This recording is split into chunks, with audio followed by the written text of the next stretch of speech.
यीशु में आप सभी को जय मसीह की। और जैसा कि परमेश्वर का वचन हम सब के बीच में, हम सब के जीवन में आता है और हर एक इंसान को परमेश्वर अपने जीवन का उद्धार देता है।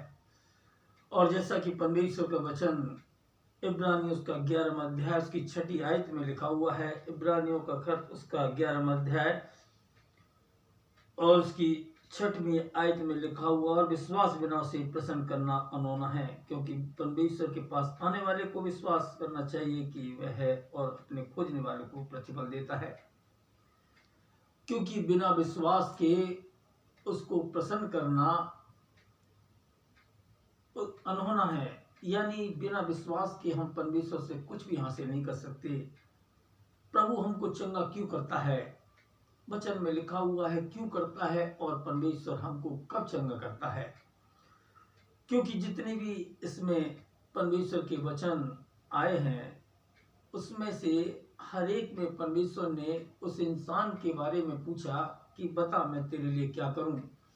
इंसान के जीवन का विश्वास, इंसान के अंदर का विश्वास परमेश्वर झांकता है और पूछता है कि तुम्हारा विश्वास परमेश्वर पर है या नहीं।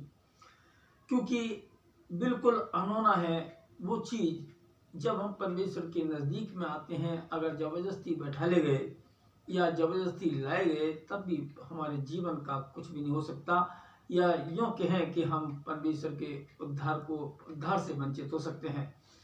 क्योंकि हमें हर एक को ये विश्वास होना बहुत जरूरी है कि परमेश्वर जिसकी हम प्रार्थना करते हैं वो परमेश्वर हमको सारे दुखों से, सारी परेशानियों से और सारी मुसीबतों से बचा सकता है।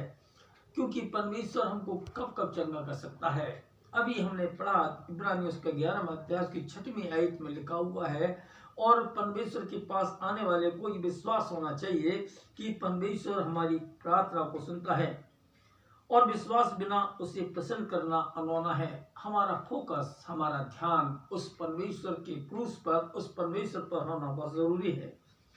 यूहन्ना की इंजील उसका 5वां अध्याय में लिखा हुआ है, 38 साल का एक रोगी इंसान जिस चारपाई पर उसको लोग लेकर आए, 38 साल से वो इंसान उठा नहीं अपनी चारपाई से। वो ऐसे कुंड के पास आता है। देखिए परमेश्वर का वचन थोड़ा गहराई से समझने की बात है। और वहां यीशु मसीह ने उससे केवल 2 बातें की, और दोनों बातें हो सकता है कि हम उसको बहुत बार हमने पढ़ लिया और समझ भी लिया होगा। उसमें साफ लिखा हुआ है, और 38 साल के उस रोगी से परमेश्वर ने पूछा कि बता मैं तेरे लिए क्या करूं। बाइबल में ये लिखा हुआ है यूहन्ना उसका 5वां अध्याय में कि जो भी उस कुंड पर पहले उतरता था वो चंगा होता था, चाहे उसका रोग कैसा भी क्यों ना सही। लेकिन यहाँ थोड़ा सा एक अलग चीज है। वहां यीशु मसीह ने केवल वार्तालाप, उस पर केवल एनकाउंटर हुआ उस इंसान का यीशु मसीह से, और उसने वार्तालाप में ही उसको चंगा किया। वहां उस कुंड में उसको उतरने की जरूरत नहीं थी। केवल उसने कहा कि परमेश्वर मेरे पास कोई भी इंसान नहीं जो मुझे इस कुंड में उतारे। लेकिन यीशु मसीह ने उसके विश्वास को झांक लिया, क्योंकि वो चाहता था कि वो चंगा हो। वो चाहता था कि परमेश्वर का जीवन पाए। वो चाहता था कि परमेश्वर की दीर्घायु पाए, परमेश्वर के द्वारा अपनी लंबी उम्र पाए। क्योंकि 38 साल से वो चारपाई पर लेटा हुआ बीमार था और उसको बहुत बड़ी तकलीफ थी। अभी कभी उठा नहीं, लेकिन आज यीशु मसीह ने उससे कहा कि तू जिस चारपाई पे आया है, जिस खाट पर आया है, अपनी खाट उठा और तू चल फिर।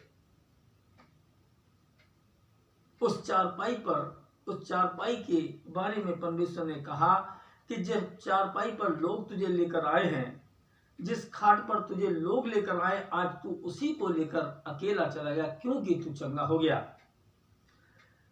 यूहन्ना उसका 5वां अध्याय की 9वीं आयत में लिखा हुआ है, वह मनुष्य तुरंत चंगा हो गया और अपनी खाट उठाकर चलने फिरने लगा। तुरंत चंगा हो गया।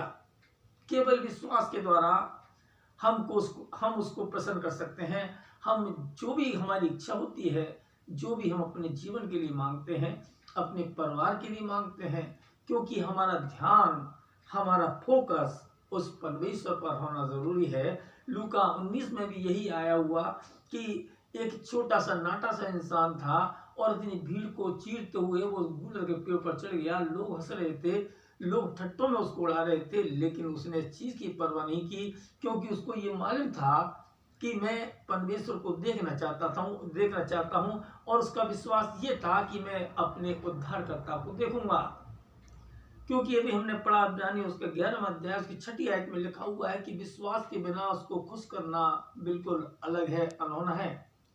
और वो परमेश्वर को खुश रखना चाहता था, परमेश्वर को देखना चाहता था, उसके विश्वास को झांकना चाहता था, अपने विश्वास को परमेश्वर के आगे रिवील किया, अपने विश्वास को यीशु मसीह के सामने प्रकट किया। और यीशु मसीह ने जब उसको देखा, जब यीशु मसीह ने उसके ऊपर अपना फोकस लगाया, तब यीशु मसीह ने उससे कहा, ये जगह तू नीचे उतरा, आज मुझे तेरे घर पर रहना है, क्योंकि मुझे तेरा उद्धार करना है। जब हम कभी परेशान होते हैं, जब हम कभी दुखी होते हैं, जब हम कभी तकलीफ में होते हैं, तब हमको इतना जरूर सोचना होगा। एक आयत और हम ध्यान दे रहे हैं, व्यवस्था उसका 5वां अध्याय की 32वीं आयत में लिखा हुआ है कि तू अपने परमेश्वर की आज्ञा के अनुसार उसका पालन करना, न तू दाएं मुड़ना न तू बाएं मुड़ना। जो जो व्यवस्था में परमेश्वर ने कहा, जो तुझसे परमेश्वर कहता है, जिस बात के लिए परमेश्वर तुझसे कहता है, तू वो काम करना, तो तेरे सारे काम सफल होंगे। जब हम उसकी आज्ञा के अनुसार, उसके विश्वास के द्वारा हम परखे जाते हैं, विश्वास के द्वारा हम चलते हैं, विश्वास के द्वारा हम प्रार्थना करते हैं, तो जो मांगते हैं परमेश्वर से, वो परमेश्वर हमको देता है। क्योंकि हमारा ध्यान, हमारा फोकस उस महान उद्धारकर्ता पर होना जरूरी है। हमें वहीं पर अपने आप को स्थिर रखना है। यहाँ पर अपने उद्धारकर्ता की नज़र हमारे जीवन पर, हमारी आत्मा, हमारे शरीर, हमारे परिवार पर पहुँचती हो। परमेश्वर हम सबको बहुत बहुत आशीष देवे।